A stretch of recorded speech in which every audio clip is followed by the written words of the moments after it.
বিশ্ববিদ্যালয়গুলোতে আর গণরুম হবে না বন্ধুগণ, এই সুযোগ আর দেওয়া হবে না। গণরুম রেস্টরুমের খবর হয়ে গেছে 24-এ, এটা আর ফিরে আসবে না। এখন যদি কেউ ফিরিয়ে আনতে চায় তাহলে তাদেরকেই ফিরিয়ে দেওয়া হবে ইনশাল্লাহ।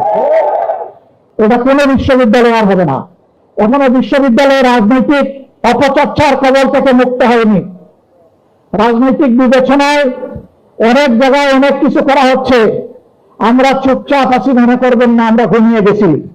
সমুদ্রে যখন নিম্নচাপ তৈরি হয় তখন তার অনিবার্য ফসল হচ্ছে পরবর্তী একটা ঘূর্ণিঝড়।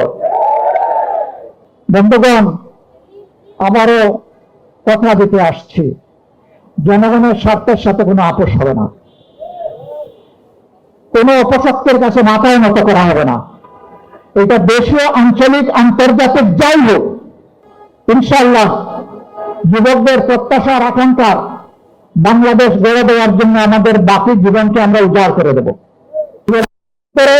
সাথে থেকে যুবকদের সম্যকভাবে থেকে মুক্তির আন্দোলন চলবে ইনশাআল্লাহ।